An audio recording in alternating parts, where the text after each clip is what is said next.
Senhor, pedimos tua bênção. Abrimos o nosso coração para que o Senhor fale o que vai anteceder a nossa ceia. Sabemos que tua palavra é cirúrgica. Sabemos que ela é mais penetrante do que uma espada de dois gumes. Vai entre a divisão da alma e do espírito, separando juntas e medulas, apta para discernir tudo. Põe para fora, Senhor, o que deve estar e deixa o que precisa estar para nutrir a nossa fé para a glória do nome de Jesus. Vamos aplaudir Jesus?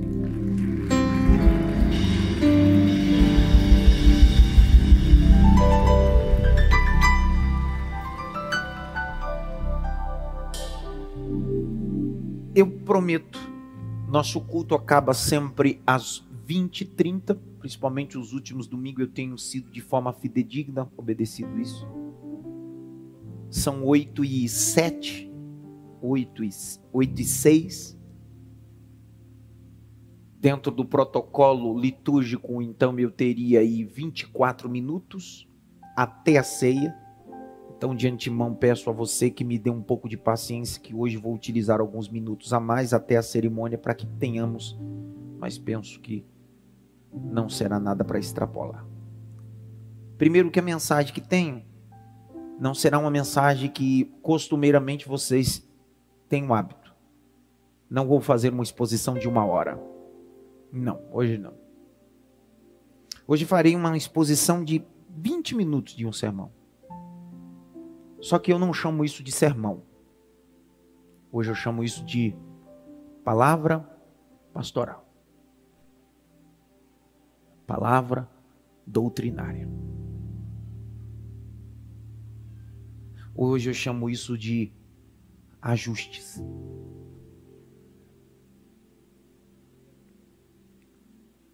Enquanto os irmãos estão se posicionando, se assentando, um dos mais brilhantes teólogos londrinos, anglicano, chamado John Stott, vai dizer que algumas formas o pastor pode pregar.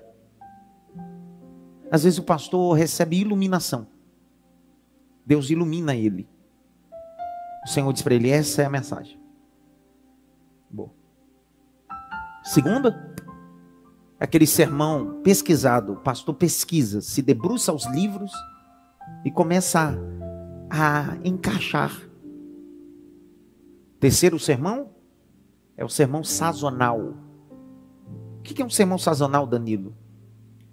No dia das mães, o sermão é sobre mãe. O dia dos pais, o sermão é sobre pai. Só que a quarta coisa que John Stott diz é o seguinte: às vezes o pastor precisa pregar um sermão doutrinário. Doutrinário, Deus não precisa falar. Ele acompanha o rebanho. Ele acompanha a igreja. Porque pastor tem a figura de pai da igreja local. Não pai biológico. Porque nunca me confunda como um pai biológico, mas é um pai espiritual. E como pai espiritual, o pastor é detentor da moralidade do rebanho. Quando algumas coisas começam a ser desajustadas, sair do local, é papel do pastor apertar. Por quê? Porque o escritor aos Hebreus diz que ele há de dar conta. Quem vai dar conta do rebanho, ainda que eles façam isso e façam com excelência para me auxiliar, mas o nome já diz tudo. Auxiliadores, são grandes pastores auxiliadores, mas a responsabilidade espiritual está na minha mão. Eu posso ter grandes aronitas, grandes arãos, só que é sobre Moisés que está a responsabilidade. Então essa mensagem que eu vou pregar aqui, Deus não falou nada comigo. Eu não estava em nenhum momento, veio o anjo e disse, pega a mensagem. Não. Hoje não é dia de mãe nem dia de pai. Hoje é mensagem doutrinária. Sabe aquele dia que o teu pai dizia, senta aqui? Que terminava e você dizia assim, era melhor ter me dado uma surra do que ter falado tudo isso? É assim. Então eu vou dizer uma coisa, vai doer. Olha, tem até um...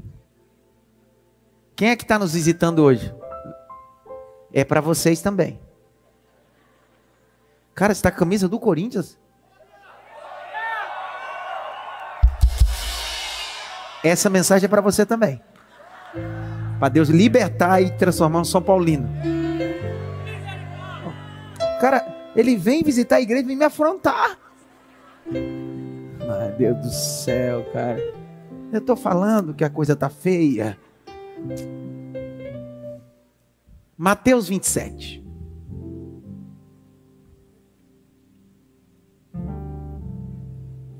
O tema da mensagem hoje, palavra pastoral, é metanoia versus remorso. Metanoia versus metamelomai. Arrependimento versus remorso. São duas palavras gregas. Metanoia, arrependimento. Metamelomai, remorso.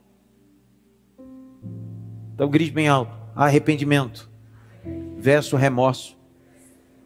Grite bem alto. Hoje vai apertar.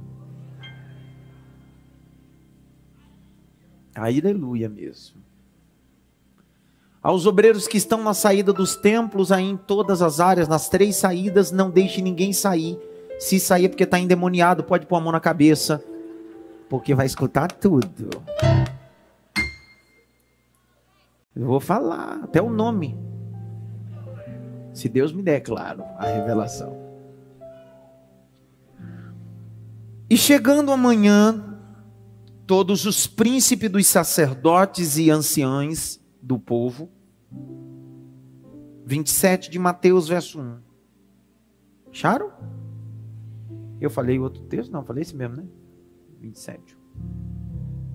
E rompendo o dia, todos os principais sacerdotes e anciãos do povo entraram com conselho contra Jesus para matarem.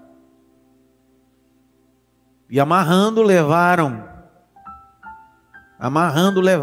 e entregaram ao governador Pilatos. Então Judas, o que traiu, vendo que Jesus havia sido condenado, tocado de remorso. Essa é a versão NA. A versão revista atualizada e revista corrigida colocou a palavra aí, arrependimento. Só que a palavra grega que está aí, lembrando sempre que nós estamos trabalhando na perspectiva dos originais. E o texto original do Novo Testamento é grego koiné, 300 anos antes de Cristo, implantado por Alexandre o Grande, para se tornar a língua universal. Lembrando que o texto que temos em mão em língua portuguesa, ele bebe da Vulgata Latina. Então vem do latim. Então, para entender o texto, eu preciso pegar a partir dos originais. E o original é o grego koiné. Então, eu estou trabalhando dentro dessa perspectiva. Então, o texto aí, da NAA, já de forma atualizada, de forma linguística, já corrigiu esse erro. Por quê? Porque não é arrependimento, é remorso. Então, se por acaso você tem uma versão aí na sua Bíblia que está escrito arrependimento, é só circular, escrever remorso. Ok? E se você quiser, pode pegar uma Bíblia que tenha já uma versão boa. Ali na livraria. Pergunta por quê? Tocado de remorso, devolveu as 30 moedas de prata aos principais sacerdotes e anciões, dizendo: pequei, traindo sangue inocente. Eles, porém, respondendo: que nos importa? Isso é com você, eu não tenho nada a ver. Então Judas, atirando as moedas de prata para dentro do templo, retirou-se e enforcou-se. Dê uma perguntada pelo menos para cá, diga para ele assim: onde estão as moedas?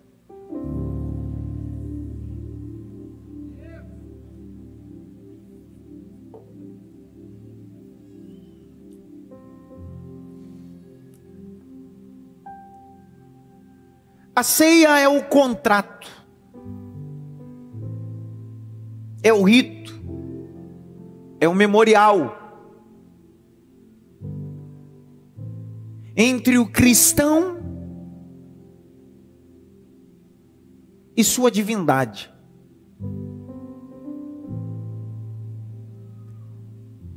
A confissão de Cristo ou declaração de Cristo é fazer isso em memória de mim. Paulo vai ser mais enfático em dar detalhes como foi essa ceia e como isso foi passado de anos em anos, de igreja em igreja ou de ajuntamento em ajuntamento. Ele vai dizer no capítulo 11 aos Coríntios, verso 23. Porque eu recebi do Senhor. Ele está dizendo, isso não é invenção minha, não fui eu que inventei essa coisa. Eu recebi do Senhor. Eu nem estava lá. Mas ele passou pelos apóstolos, dos apóstolos a outros servos, e chegou até mim. Isso aqui não é invenção de homens. Me permita dizer que infelizmente nós estamos vivendo um tempo de libertinagem, de banalização. Por que não dizer sobre liberalismo? A teologia liberal veio dos Estados Unidos da América. Veio para enfraquecer a ortodoxia de uma teologia que entende que o papel da igreja é ser a diferença. O papel da teologia liberal é o relativismo. E o relativismo é o oposto do religioso. Enquanto o religioso usa máscara, o relativista diz bem assim, é tudo na graça. E vive uma desgraça. Dietrich Bonhoeffer, um dos teólogos brilhantes da Segunda Guerra Mundial, executado por Adolf Hitler. Adolf Hitler disse que ele estava comandando perseguições contra ele, mas na verdade o que ele fazia era a ortodoxia bíblica. Eu decidi usar esse texto e usar esse tema sobre o que estamos vivendo, metanoia ou metamelomai. Estamos nos arrependendo ou estamos com remorso? A palavra metanoia aparece 58 vezes no Novo Testamento. E todas as vezes que aparece a palavra metanoia está correlacionado à mudança de mente. A mesma palavra grega para metanoia é metamorfo. É a expressão que o apóstolo Paulo utiliza a carta aos Romanos, no capítulo de número 12. Que vossa mente seja transformada, metamorfo.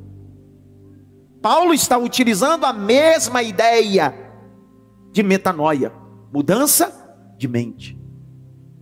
É só com a capacidade de mudar a mente que nós temos, através do Espírito, a conversão. E o que é conversão? Voltar ao caminho. Não se esqueça que na dispensação do Espírito, o Espírito Santo convence o homem do pecado e do juízo. É convencimento. Ele convence o homem e isso gera nele a metanoia, mudança de mente. E a partir daí, ele vai viver a conversão. Ele volta para o caminho. Quem estava indo num caminho errante, deplorável, medíocre, mesquinho, a partir da metanoia, ele volta para o propósito. Ao contrário de metanoia, que aparece 58 vezes, metamelomai é uma expressão grega. Aparece 6 vezes na Bíblia. Ainda que alguns textos de versões como Revista e Corrigida, Revista e Atualizada, você não tem essa brilhante separação. Só que há uma diferença entre metanoia, mudança de mente, e remorso. Remorso é alguém que chora pela consequência que vai ter de um erro. Metanoia é a capacidade de entender que errou, mas quer mudar. Não se esqueça que quando Jesus defendeu a mulher adúltera em João capítulo 8, o que Jesus está falando para aquela mulher não é um conceito de metamelomai, é um conceito de metanoia. Jesus olhou para ela, depois de defendê-la entre os religiosos, Jesus olhou para ela e disse assim: vai e não peques. A pergunta que não quer calar: essa mulher nunca mais pecou?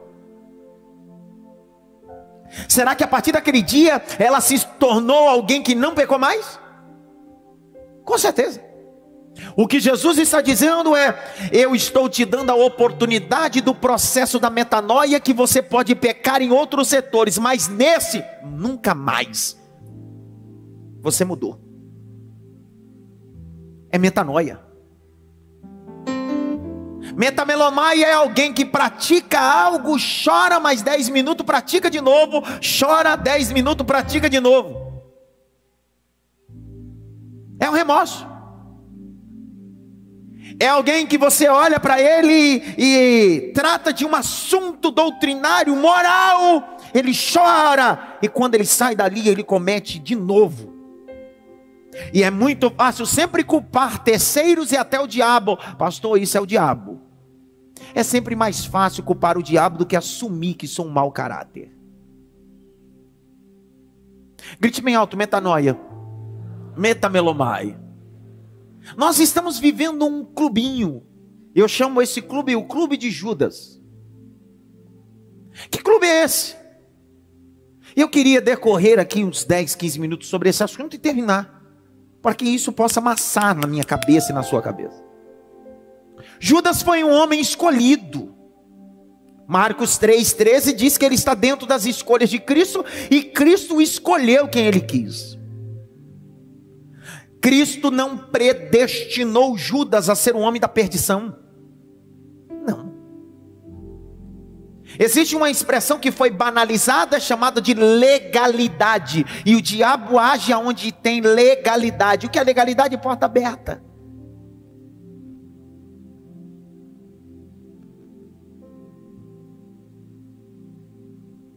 Judas recebeu o cargo mais importante dentro do colégio apostólico.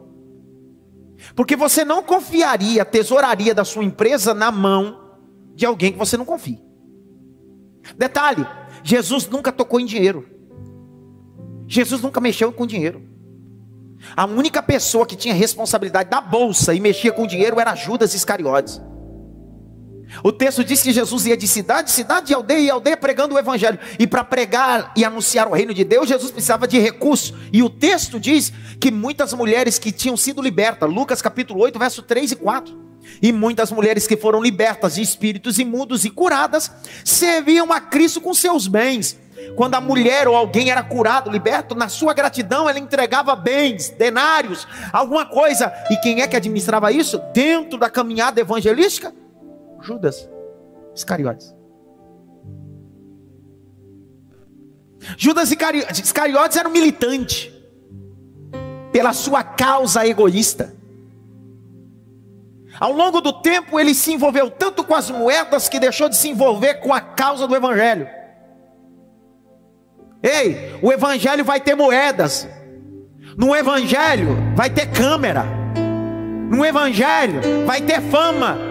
Só que a coisa mais importante continua sendo o evangelho. Não é eu que digo, é o texto de Marcos que diz: e a fama de Jesus ia de cidade em cidade, de aldeia em aldeia. Jesus tinha fama, mas isso não corrompeu quem ele era.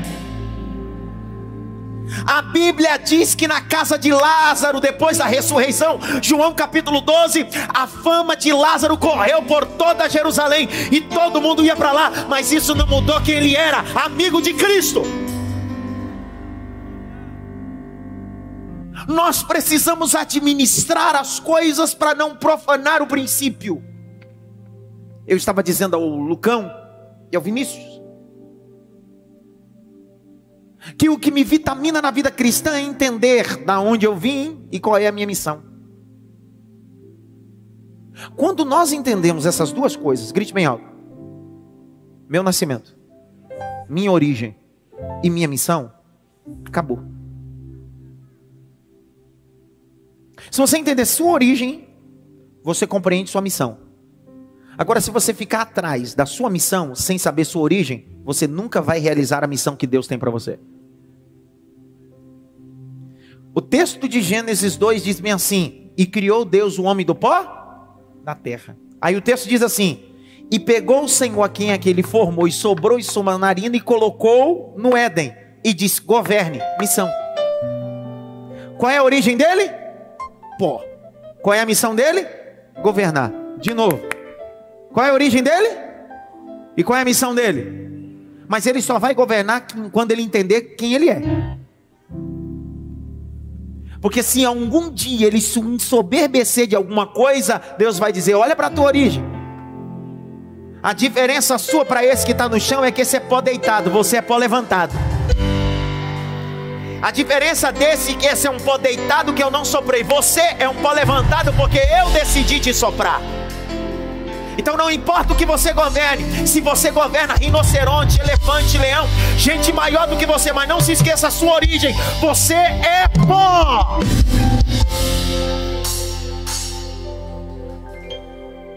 É para provocar mesmo. Se ele ficar chateado, você faz de novo. Aponta o dedo para ele e diz assim: você é pó, tá bonitinho ou bonitinha. Aponta o dedo, você é pó. Um pozinho levantado, mas é pó. E esse pó levantado é só ele fazer assim, ó. Ele volta a deitar. Ah, ninguém dá glória agora. Eu vou de novo. É bom glorificar pó levantado, porque qualquer hora desse ele pode soprar e o pó deita. Então você pode ter dinheiro, você pode ter diploma, você pode ter contato, mas não se esqueça a sua origem.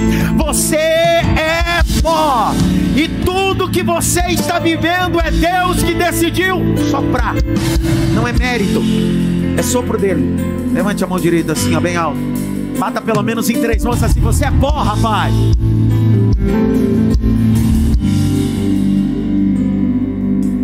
Se eu sei minha origem, eu sei minha missão. Qual é a minha missão? Governar. Por que eu governo? Porque eu sou pó. Eu sou pó que fui soprado por ele. Então nas academias ministeriais, muitos jovens pregadores, pastores me perguntam: pastor, como descobrir o meu chamado? A pergunta é: antes de você descobrir seu chamado, você precisa saber sua origem. Porque Deus nunca vai te colocar num lugar se você não souber de onde você veio. Ninguém fala nada. Esse é o problema de Judas. Judas é um militante. Ele se envolveu tanto com as moedas que se distanciou de Cristo. Ele estava dentro do sistema religioso, mas fora da ceia. Eu não consigo entender. Eu disse que a palavra seria o quê? Pastoral. Eu não consigo entender. Irmão, eu ensino, prego, falo. Eu falo rasgado aqui, falo ou não falo?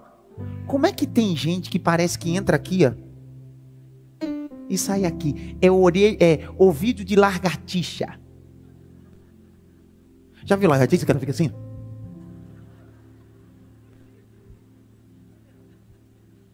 Tem gente que entra na igreja e tudo que eu prego diz: meu Deus, que tremendo, tremendo, tremendo, tremendo. Sai daqui e faz tudo ao contrário. Sabe por quê? Lagartixa tem cavidade, mas não consegue ouvir. Está cheio de crente com mentalidade de lagartixa. Diz glória a Deus, aleluia, mas quando sai daqui adultera, fornica, vai para balada, vai para um monte de lugar. O que adianta? O que adianta? Aí chega aqui no outro domingo e chora: ai meu Deus. Ah, não dá. Tá na hora de a gente mudar, cara. Não, pastor, o senhor é muito quadrado. Vai redondo para o inferno, eu vou quadrado para o céu. Isso aqui não é clube de domingo não, cara. Vou de novo. Isso aqui não é clubinho de domingo não, cara. Aonde tu passa a semana toda aliançado com o inferno e chega aqui no domingo e diz assim: vou para a igreja. Não, irmão, isso aqui não é clube religioso não. Isso aqui é preparação para ir para o céu. Eu vou de novo. Jesus vai vir buscar uma igreja lavada e remida pelo sangue do Cordeiro. Se tu gosta de mensagem de coach, aqui não é teu lugar, cara. Aqui não tem mensagem de coach, aqui não. Isso aqui não é coach misturado com teologia. Isso aqui é teologia pura. Pura. Teologia pura. Pastor, o que é teologia pura? Eu quero ver da glória agora. Teologia pura é a teologia de João Batista, lá no deserto. Raça de víbora, convertei-vos, porque é chegado o reino de Deus. Tem alguém aqui que deu glória aí ou não? É isso aí. Eu não sou seu coach não, cara. Eu não sou seu treinador, nem seu terapeuta, nem seu psicólogo. Eu sou teu pastor.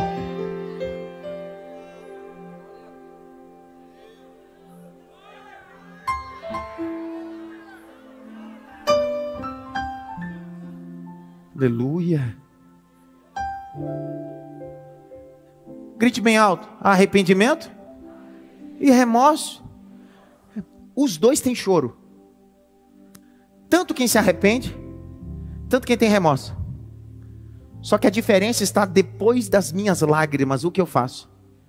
Porque quem tem remorso não faz, mas quem tem arrependimento diz: nunca mais eu faço, eu vou mudar. Ei, o cair é do homem, mas o levantar é de Deus. Vou de novo. O cair é do homem, mas o levantar é de Deus. Se o justo cair, o Senhor o levantará. Eu não estou falando de perfeição. Eu não estou falando de alguém que é infalível a caídas, a percas ou a erros. Eu estou dizendo: eu posso errar, você pode errar, mas eu não vou me conformar. Eu não vou aceitar ficar caído. Eu não vou aceitar sentar numa mesa de demônios e no domingo sentar na mesa da ceia. Eu tenho que decidir: ou é a mesa da ceia com o cordeiro, ou a mesa de demônios.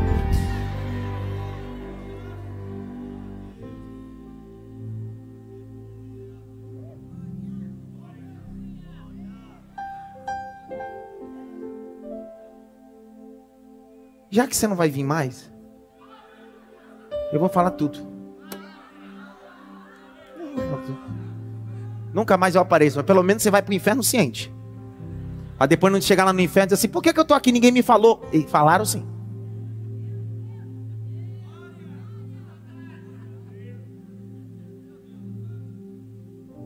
E não faz dessa mensagem pá não, tá? É para ele, é para ela. Faz inchada, é para mim. Eu quero. Deus está falando comigo. Abre comigo 1 Coríntios 10. Ixi. Eu já termino. Que essas mensagens ninguém manda eu continuar. Quando é as milagres poderosos, vai, continua, não para, mestre. Essas daqui de vai, mestre, acaba, pelo amor de Deus. Já entendi. Tá vendo? Vai, né? Nós estamos vivendo uma crise. Nós passamos a semana toda, alguns de nós, sentado na mesa de demônios, e queremos no domingo sentar na mesa da ceia. Me desculpe. A gente está trocando os valores. Olha o capítulo 10. A gente quer colocar uma roupa de crente no domingo. Dizer: eu vou para a ceia do Senhor.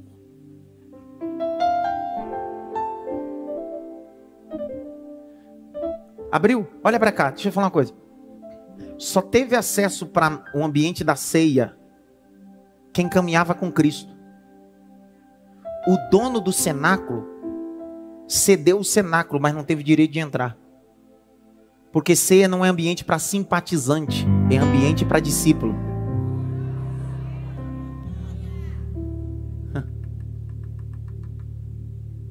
Capítulo 10, verso 21. Não podeis beber o cálice do Senhor e o cálice de quem?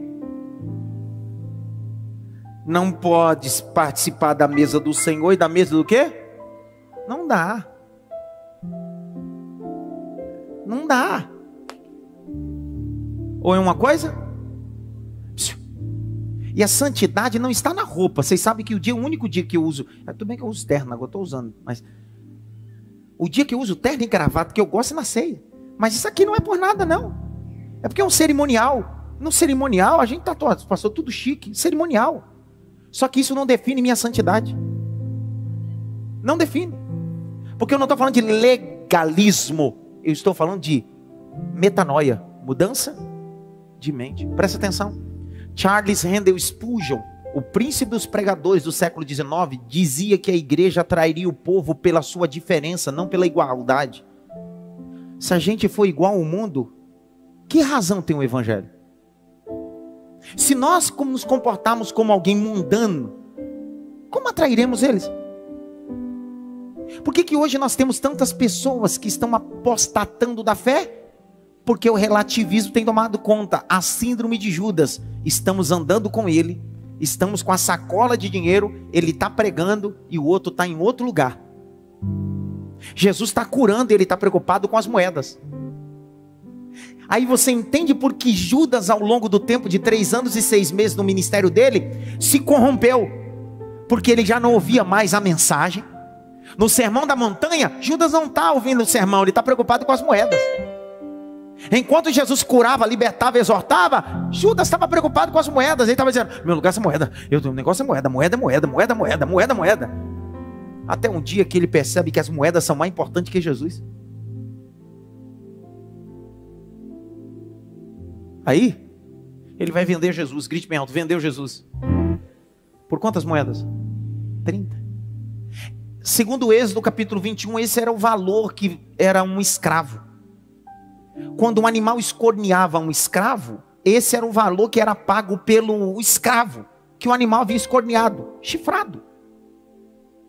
Então alguém tinha que pagar 30 moedas, ou 30 ciclos de prata. Esse foi o valor que Judas vendeu Jesus. A pergunta que não quer calar: Judas caminhou com Jesus todo esse tempo, mas ele nunca se relacionou com Jesus como Jesus sendo o Senhor. Sempre Jesus como seu escravo. Estão comigo ou não? Jesus não é o seu escravo. Ele não faz no seu tempo, na sua hora, do seu jeito. Ele é Deus. Não é da sua forma, é da forma dele. Vou de novo. Quem define como vai ser a forma não é não é a massa, não é a argila, não é o barro. Quem define como será esse vaso é o oleiro. E Cristo continua sendo o oleiro da obra. Ei, eu penso que a pior dureza da vida é caminhar com alguém que te rouba. E você precisa fazer vista grossa. Porque Jesus já sabia que Judas roubava. Mas Judas não havia traído ainda. É aqui onde está a legalidade. O que era só um ladrão virou um traidor. O que era só um ladrão virou porque um abismo. Isso aqui é o exemplo de Judas. Está caminhando dentro do sistema religioso, caminhando com o maior de todos, Jesus, mas está tão envolvido com as moedas que ele vai dizendo: uma moedinha só não tem nada a ver. Mas não é dele. Olha lá o capítulo 12 de João, abre a Bíblia, vamos lá, João 12. E eu termino.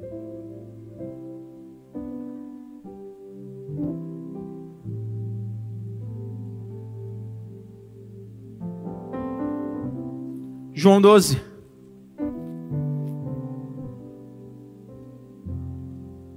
Verso de números 4. Então um dos seus discípulos, Judas Iscariotes, filho de Simão, o que havia de traí-lo, disse: por que não se vendeu esse unguento por 300 dinheiro e não se deu aos pobres?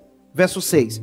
Ora, ele dizia isso não porque tinha cuidado pelos pobres, mas porque era ladrão e tinha bolsa e tirava o que ali se lançava.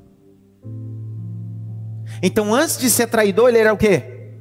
Vamos lá, antes de ser traidor ele era o quê? Presta atenção. Enquanto somos ladrões, ainda dá tempo de se arrepender. É chocante o que eu disse? Vou de novo. Enquanto somos ladrões, ainda dá tempo de se arrepender, porque depois que virarmos traidor, vamos acabar enforcados.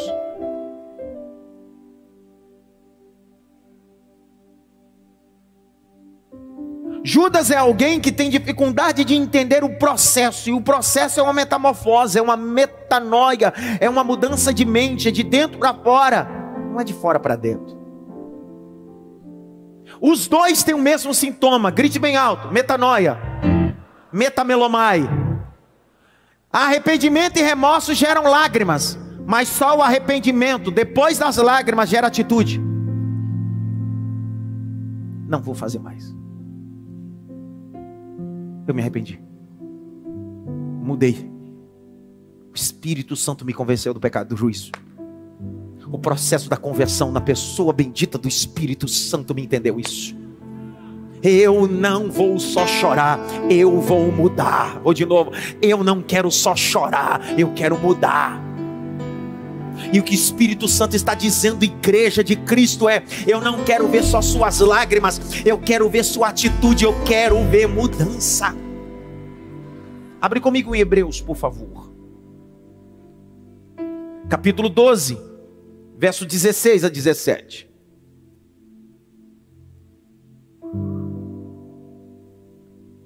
Doze, 16 a 17. Cuide para que não haja nenhum impuro ou profano como foi Esaú, o qual por um prato de comida vendeu o seu direito de primogenitura. Vocês sabem também que posteriormente, querendo herdar a bênção, foi rejeitado. Quem? Esse é Esaú, pois não achou lugar de... Embora com lágrimas tivesse buscado.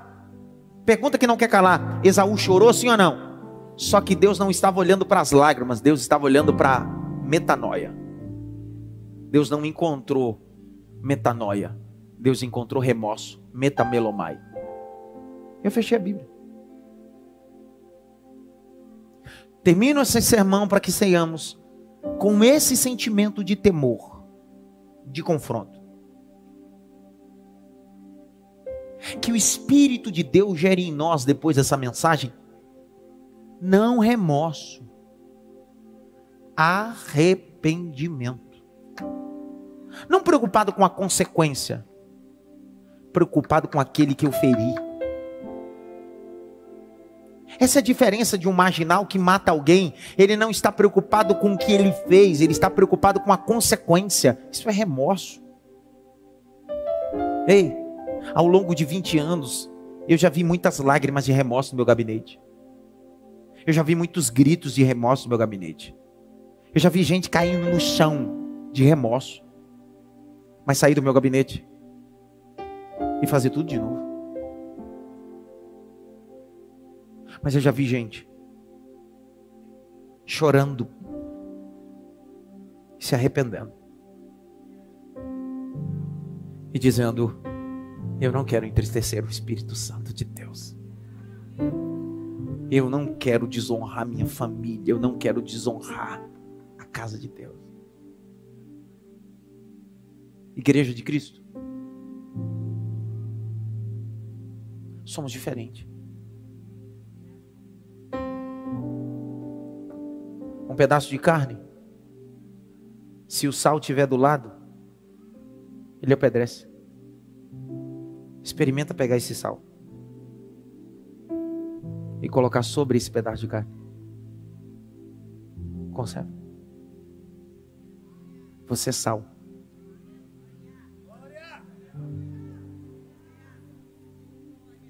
Nosso cristianismo não pode se resumir em 2 horas de culto, se não é sal fora da carne.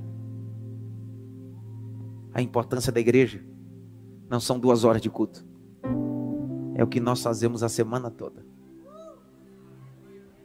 É sal na sociedade para não apodrecer. É sal na faculdade para não apodrecer.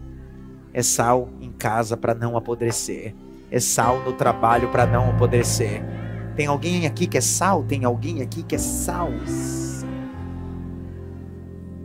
Ei, nós somos o sal dessa sociedade. Nós precisamos conservar as coisas, senão vai apodrecer. O casamento precisa ser conservado. A hombridade precisa ser conservada.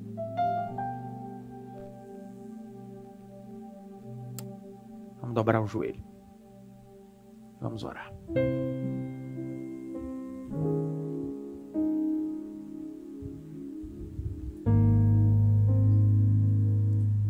Vamos gemer como uma igreja. Eu não queria ninguém saindo do templo. Quero todos de joelhos dobrados. Nós vamos gemer. Somos o sal dessa sociedade. Você que está em casa nos acompanhando, dobre o seu joelho também. Somos o sal dessa sociedade. Hoje nós vamos ceiar de joelho dobrado.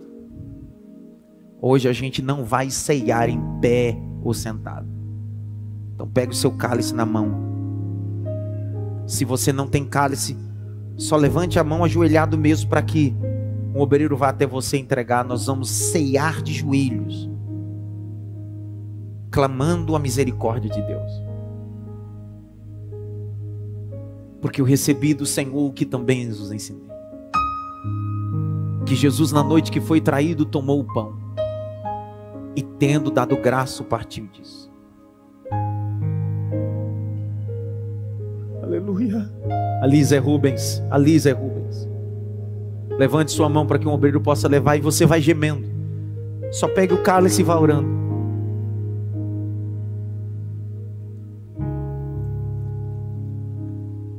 Ainda dá tempo, Judas. Ainda dá tempo, Judas. Mas eu já roubei, só que não traiu ainda. Ainda dá tempo de se arrepender.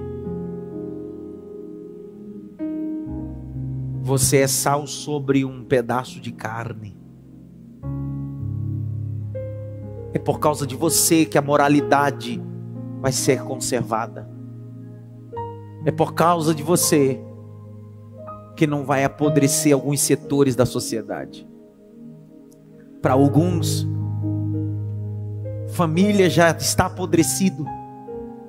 Para outros, o casamento já está apodrecido. Para outros,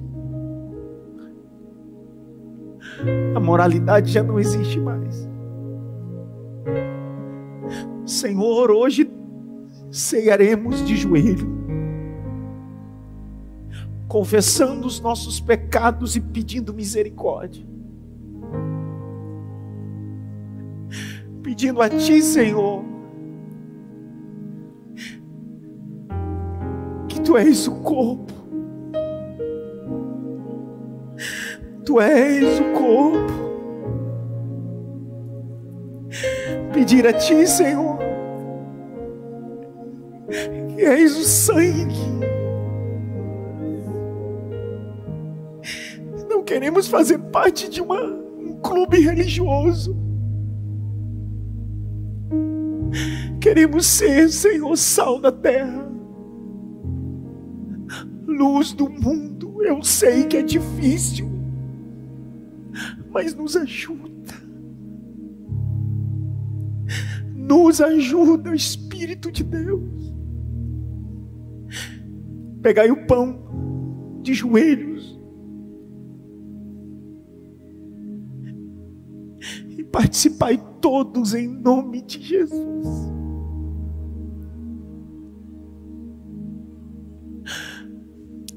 Aleluia. Aleluia.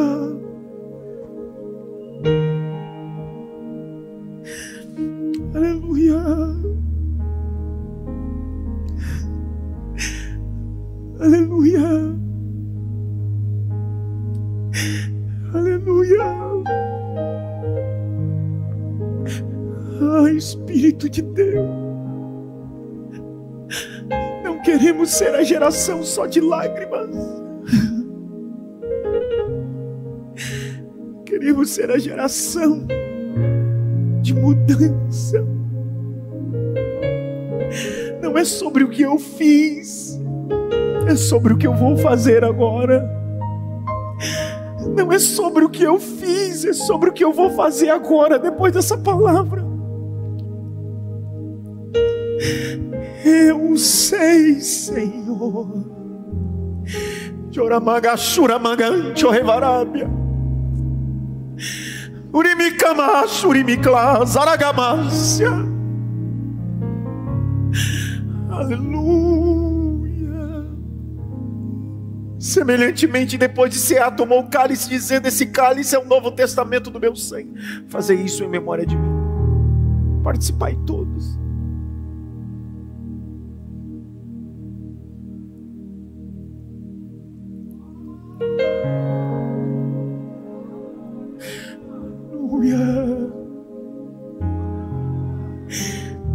Se tiver lágrimas, derrame. Se tiver glória, dê. Se tiver aleluia, entregue. Se tiver palavra de adoração, faça. Se tiver línguas estranhas, edifique a si próprio. Mas a igreja de Cristo é diferente. A igreja de Cristo é diferente. A igreja de Cristo é diferente. A igreja de Cristo é diferente. A igreja de Cristo é diferente. A igreja de Cristo é diferente. A igreja de Cristo é diferente.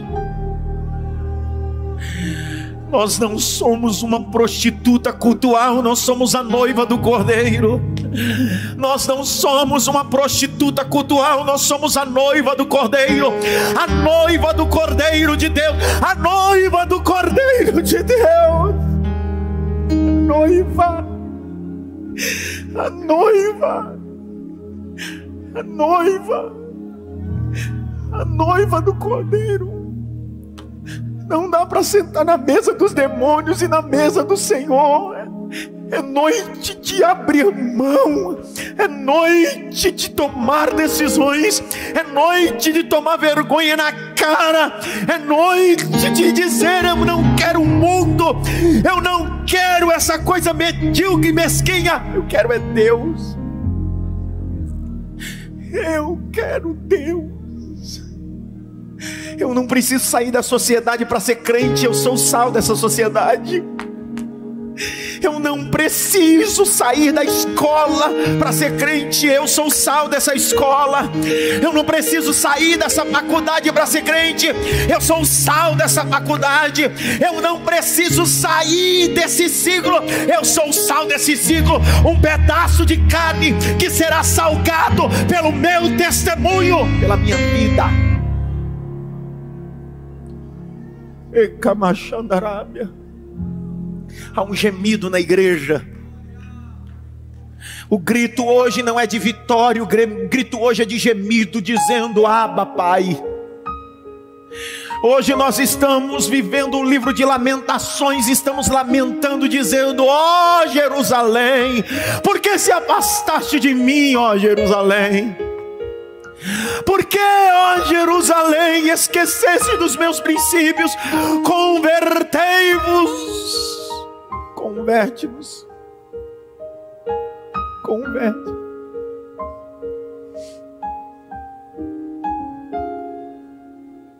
Sou de barro frágil, mas em tuas mãos. Tomando seu assento em lágrimas, o adorando. Mesmo que eu esteja quebrado, sei que posso ser moldado pelas tuas mãos. Vai tomando seu assento. Diferentes formas eu já quis ser, mas dizem que quando o barro escolhe as mãos do grande oleiro, ele tudo pode. Ele me refaz.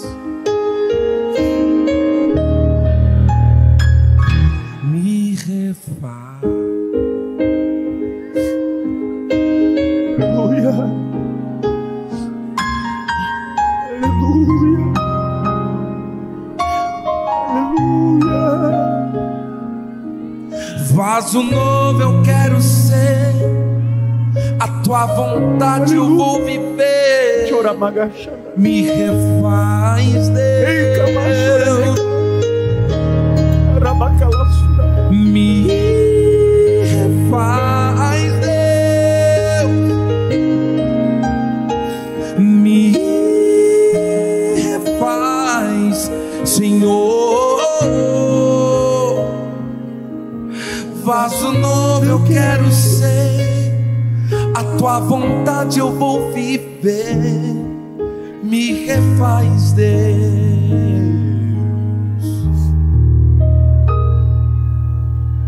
Eu quero ser,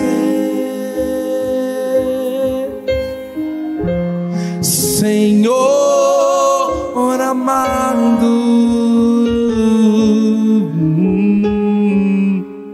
como um vaso nas mãos.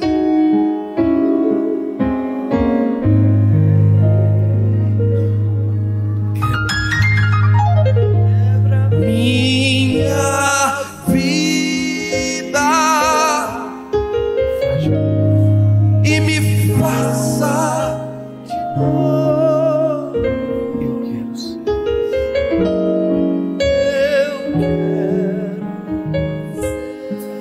Eu quero ser.